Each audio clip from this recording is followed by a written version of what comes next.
Assalamualaikum warahmatullahi wabarakatuh. Nama saya Giovanni Liantino Permana. Saya dari kelas AK21B. Di sini saya akan memenuhi daripada tugas saya, yaitu menjelaskan tentang kaidah hukum dan bahasa hukum di mata kuliah argumentasi hukum. Nah, di sini pengertian kaidah hukum. Kaidah hukum adalah peraturan yang dibuat dan dipositifkan oleh penguasa masyarakat atau penguasa negara, yang mana sifatnya ini memaksa dan berlakunya dapat dipaksakan oleh aparat negara sehingga berlakunya kaidah ini dapat dipertahankan. Nah, hukum adalah kaidah, yaitu sebagai pedoman atau patokan sikap tindak perilaku yang baik atau yang diharapkan. Nah, pada konteks ini, masyarakat memandang bahwa kaidah hukum merupakan patokan pedoman yang harus mereka lakukan atau tidak boleh dan yang tidak boleh mereka lakukan. Nah, menurut sifatnya juga, kaidah hukum ini dibagi menjadi dua. Ada hukum yang imperatif, ada juga hukum yang fakultatif, teman-teman. Nah, seperti apa sih? Dan apa hukum yang imperatif ini? Nah, maksud kaidah dari hukum imperatif ini yaitu bersifat a priori, yaitu harus ditaati. Nah, hukum yang imperatif ini biasanya bersifat memaksa dan mengikat. Sedangkan hukum yang fakultatif ini yaitu antonim atau lawannya daripada hukum yang imperatif, yaitu hukum yang fakultatif ialah hukum yang tidak bersifat itu tidak secara a priori atau tidak mengikat. Nah, sifatnya juga yaitu secara pelengkap. Nah, dengan memperhatikan konsep hukum yang khas, ternyata bahasa atau kaidah hukum ini punya ciri kekhasannya loh. Nah, kekhasan bahasa dalam hukum kaidah ini yaitu dari fungsi normatifnya.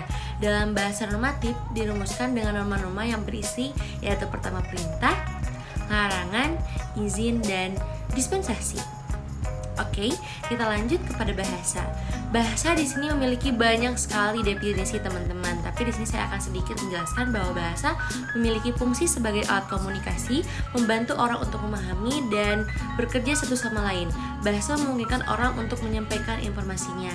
Dan bahasa juga adalah sistem menghubungkan pikiran yang tidak dapat didengar atau disentuh dengan suara, huruf, tombol manual atau simbol dari yang bisa didengar atau yang disentuh. Nah, lanjut kepada hubungan bahasa dan hukum. Ternyata hukum tidak bisa dipisahkan dari bahasa loh. Bahasa adalah satu-satunya alat bagi hukum untuk menyatakan kehendak kepada orang yang menjadi sasaran keberlakuannya. Dan kehendak hukum itu dapat berupa pernyataan pemerintah, melarang, membolehkan, atau menderogasi. Nah, hubungan lebih antara bahasa dan hukum yaitu bahwa undang-undang itu adalah bahasa. Undang-undang dikodekan dalam bahasa dan proses pembuatan undang-undang itu dimediasi oleh bahasa.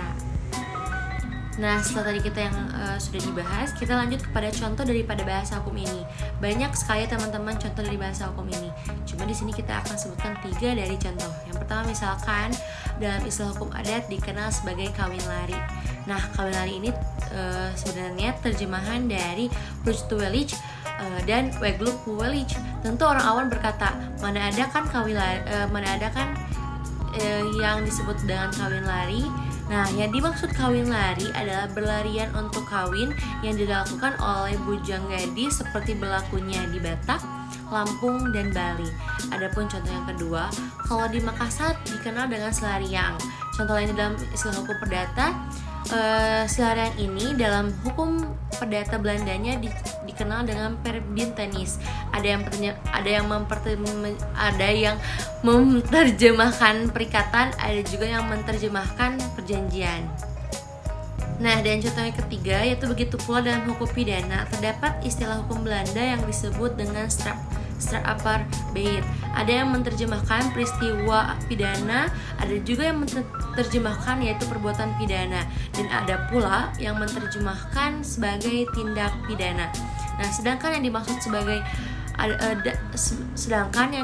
sebenarnya adalah peristiwa yang dapat dihukum. Jadi strafrecht itu peristiwa yang dapat dihukum. Nah, kegunaan bahasa hukum tersendiri yaitu bertujuan untuk mengatasi kekurangan kesempurnaan dalam penggunaan bahasa hukum dalam berbicara atau mengemukakan pendapat tentang hukum, seperti membuat karangan ilmiah, membuat memori banding, kasasi, atau putusan dan yang lainnya. Dan di samping itu ternyata harus diperhatikan juga teman-teman dan diingat bahwa bahasa hukum itu memiliki sifat-sifat yang khusus yang bagi orang tidak mudah dipahami. Nah, pengertian mendasar bahasa hukum ini yaitu ada 3. Ada semantik, konstruksi, dan ada fiksi hukum. Mungkin ada juga yang lainnya, tapi di sini kita akan bahas 3 saja. Nah, yang pertama itu ada semantik hukum, yang mana ilmu pengetahuan yang menyelidiki makna atau kata-kata hukum berhubungan dengan perubahan arti kata-kata dari zaman ke zaman. Jadi perlu diingat ya teman-teman, semantik hukum ini yaitu dari zaman ke zaman menurut waktu dan tempat keadaan. Nah, adapun dari konstruksi hukum yaitu merupakan alat-alat yang dipakai untuk menyusun bahan hukum yang dilakukan secara sistematis dalam bentuk bahasa hukum dan istilah yang baik. Menyusun yang dimaksud adalah menyatukan apa yang termasuk pada bidang yang sama. Nah, adapun fiksi hukum ada sesuatu yang hayal yang digunakan oleh bahasa hukum dalam bentuk kata-kata, istilah-istilah yang berdiri atau dalam bentuk kalimat yang bermaksud untuk memberikan suatu pengertian hukum. Bentuk fiksi hukum hanya dipakai dalam hukum adat melalui peribahasa, sedangkan dalam hukum perundang-undangan memakai bentuk kalimat pasal demi pasal. Pengertian mendasar bahasa hukum yang pertama yaitu adalah semantik hukum, yaitu ilmu pengetahuan yang menyelidiki arti kata-kata hukum, perhubungan dan perubahan arti kata-kata itu sendiri dari zaman ke zaman menurut waktu, tempat, dan keadaan. Jadi kata kuncinya dari semantik ini yaitu bahasa hukum dari zaman ke zaman. Ada juga yang kedua yaitu konstruksi hukum teman-teman, yang merupakan alat-alat yang dipakai untuk menyusun bahan hukum yang dilakukan secara sistematis dalam bentuk bahasa dan istilahnya yang baik. Nah, adapun yang ketiga yaitu fiksi hukum. Ada sesuatu yang hayal yang digunakan dalam ilmu hukum dalam kata-kata, istilah-istilah yang berdiri dari bentuk atau dalam kalimat yang bermaksud untuk memberikan suatu pengertian daripada itu hukum sendiri.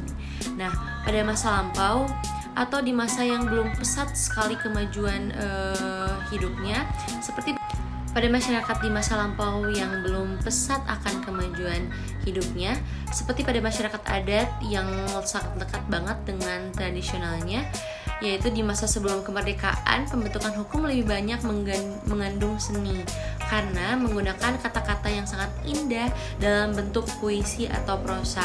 Nah, dari ini juga biasanya di lukisan atau di lambang, pepatah dan atau di peribahasa. Jadi pada masyarakat modern cara-cara lama itu sudah tidak lagi digunakan dalam keadaan masyarakat sekarang. Nah, ada pula yaitu pembentukan hukum. Pembentukan hukum dapat dilihat dari segi politik hukumnya dan teknik hukumnya itu sendiri. Karena politik hukum yang dimaksud di sini yaitu kehendak yang tertera dalam kalimat-kalimat yang menetapkan tujuan dan isi dari peraturan itu sendiri. Sedangkan teknik hukum yaitu yang dimaksud yaitu cara perumusan kaidah hukum dalam merupakan kata-kata atau kalimat-kalimat dibuat dengan secara sederhana. Selanjutnya yaitu penafsiran hukum. Penafsiran hukum bertujuan untuk mencari dan menemukan kehendak pembentukan undang-undang yang telah dinyatakan atau disahkan oleh pembuat undang-undang itu secara kurang jelas. Adapun bagiannya dari penafsiran hukum ini yaitu yang pertama yaitu penafsiran otentik. Jenis ini adalah penafsiran yang pasti terhadap kata-kata itu sebagaimana yang diberikan oleh pembentuk undang-undang. Penafsiran ini sudah ada dalam penjelasan pasal demi pasal. Misalnya banyak sekali ya teman-teman, tidak mungkin saya sebutkan. Dan ada juga penafsiran tata bahasa. Di sini hakim harus memperhatikan arti yang lazim dalam suatu perkataan di dalam penggunaan bahasanya sehari-hari yang digunakan masyarakat yang bersangkutan, atau hubungan antara suatu perkataan dengan perkataan lainnya. Oke, selanjutnya itu ada penafsiran historis. Sejarah hukumnya yang diselidiki maksudnya berdasarkan sejarah terjadinya hukum tersebut. Jadi sudah jelas ya, historis yaitu bisa dilihat dari sejarahnya. Dan selanjutnya yaitu ada penafsiran sosiologis. Penafsiran oleh hakim dengan memperhatikan keperluan yang ada di dalam masyarakat, dengan catatan bahwa hakim harus menjaga jangan sampai mereka mengambil alih daripada tugas dan kewenangan badan legislatif itu sendiri.